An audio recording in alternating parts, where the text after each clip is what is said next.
Howdy folks, welcome back to Boonedockery. I've really had a great time so far. I'm camping with my brothers from Southern Ohio Bushcrafting, and while I've been out here and enjoying my fellowship with them and getting to enjoy the woods and the whole camping experience, I've also been able to find time to shoot a little footage for some videos I'm going to do. One of which is going to be a little show and tell on the solid fuel stoves, and so if you would, get ready and I'll go ahead and get that started. I'm going to show you some of the solid fuel stoves that I've acquired throughout the years, and just show how each one of them works, and try to show you what packaging I have, so that way if you happen to be looking for one, you could recognize the packaging and see how it's packaged. This is the classic. This is the Esbit folding stove. This design has been around since the 30s. It has remained relatively unchanged since then. It was issued to German soldiers during World War II, and this is the genesis of the folding solid fuel stoves. As with most of the stoves, you can store your fuel right in. A lot of the designs all have a similarity in that you can adjust it to multiple types of flame focus,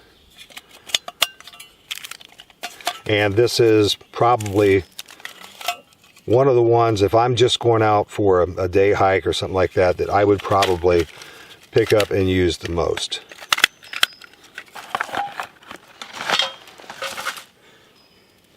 The next one is also made by Esbit. This is an actual complete system.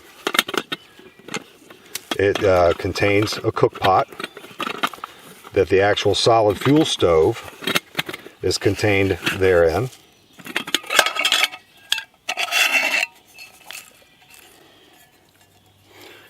The solid fuel tab has a reservoir that it rests in, and you might notice the bolts, the shiny bolts that are on there. Those are there because the stove originally came with plastic feet that lifted it up just a tiny little bit, about the same height as that bottom, or that bolt right there, and they melted.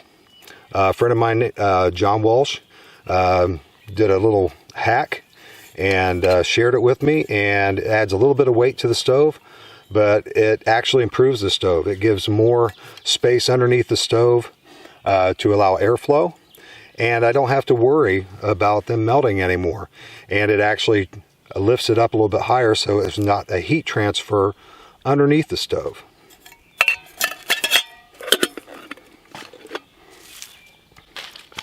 The next stove is, for me, pretty special. I purchased this in Cambridge, England, about 12 years ago.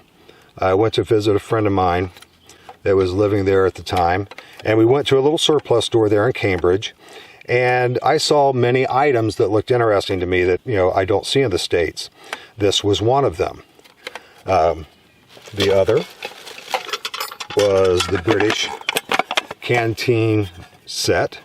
It has the steel canteen cup, a 1-liter wide mouth canteen, and a plastic canteen cup, so when you heat your hot water in here to make your tea or coffee, you can put it in here and you can drink out of this without burning your lips.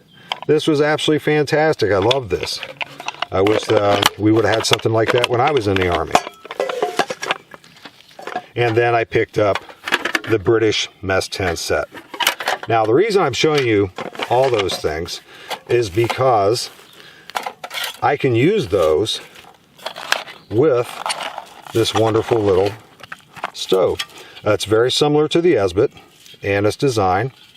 The gauge of metal is not quite as thick, but it's still very functional. This device sits on top and permits you to put the steel canteen cup in it, and it sinks down just a little bit. Now, the reason I think this is so cool is that you have a very large base getting a lot of the direct heat on the bottom of your vessel. You also have a box that is trapping all of that extra heat before it goes up and out. It's maximizing the amount of heat that you're getting to your pot. This will boil water much faster than most of the other solid fuel stoves I own.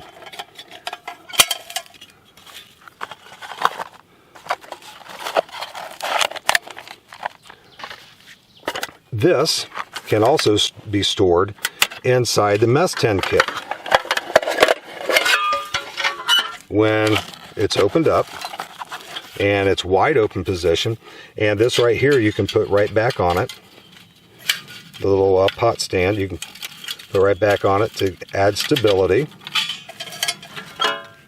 You have a tremendous amount of surface area that is going to collect the heat. If you use the smaller one, you can then also put the larger one on top of it, trapping that heat inside and bringing the water to a boil much, much faster. So all of these things together formed, if not perhaps not the most compact, perhaps not the most ergonomic, but a very effective and efficient cook system. And I love these things. They're one of my favorites by the design and the thought that goes into it. I'm going to leave this out for just a second because within the past probably 5 or 6 months I purchased this the Ultimate Survival Gear folding stove. And when I purchased it, I really wasn't doing anything a whole lot outside, so I went ahead and just put it on the shelf and let it set. When I finally took it out, it's virtually a copy of the British solid fuel cooker. Matter of fact, the fuel tabs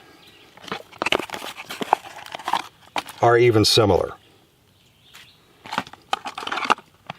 So, now that I have another stove that is very similar in its design, I'm going to do a little do-it-yourself project and create another one of these pot stands for it.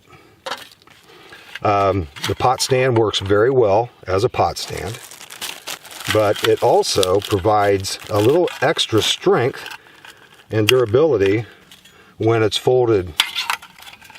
Like I said, this is a little thinner gauged metal than the Esbit and some of the other stoves I have, but as long as you're not stepping on it when it's deployed, it's pretty solid. When it's folded up, it's pretty good to go. With this on it, it even gives it more strength and more durability.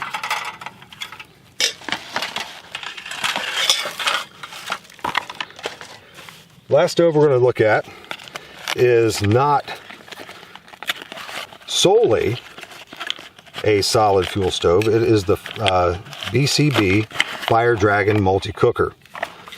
This is interesting in that you can utilize many fuels. It has a proprietary gelatinous cube of alcohol that can also be used as hand sanitizer. It burns ultra clean, it has no foul odor, it's non-toxic, unlike hexamine, which you cannot burn in an enclosed space. This is perfectly safe to do so. But by nature of the stove design, it can be utilized with solid fuels. It can be used with gelled alcohol, the gelled alcohol cubes, and solid fuel. It has multiple positions to maximize the heat flow and can facilitate large pots as well as very small pots. If that wasn't neat enough, it came with this. This is a windshield. One thing that affects every solid fuel stove negatively is wind.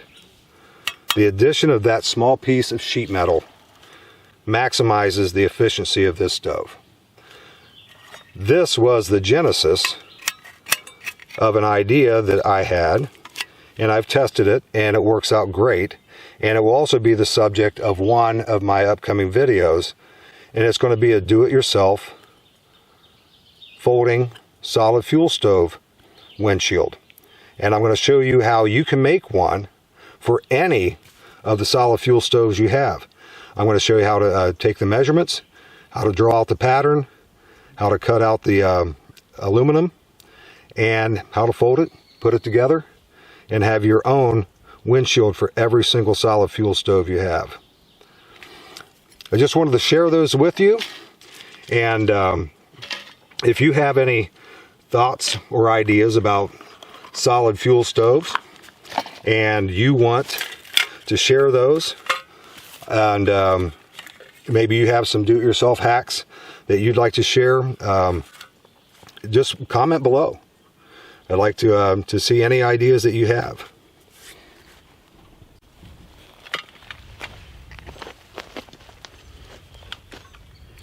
Hopefully by sharing a little bit about the solid fuel stoves and showing you how they work and how they function, things like that, telling you a little bit about them, give you a little more understanding, a little bit more knowledge as to what they are, how they work, and perhaps give you a little bit more to think about if you wind up considering purchasing one of these for bushcrafting, hiking, camping, what have you. I've enjoyed going back memory lane and looking at some of these things and thinking of some of the wonderful things that were surrounding, especially the purchase of the stove I bought in Cambridge. A great camping trip came up after that, up in Northumberland National Forest, and just great memories from that. And it's amazing how something that's an inanimate object can spark such nostalgia and such wonderful memories, and but also be a wonderfully functional tool. If any of you have anything that you'd like to share about solid fuel stoves or camp stoves in general, perhaps you can think of a few do-it-yourself projects that you have done that enhance the performance of a solid fuel stove. If you would, please go ahead and comment below and share that. Not just with the readers of the comments that also watch the video, but for me, I would love to know those things as well. I've had a lot of fun doing that, had a great weekend out in the woods, and I look forward to seeing you next time. Thanks for watching.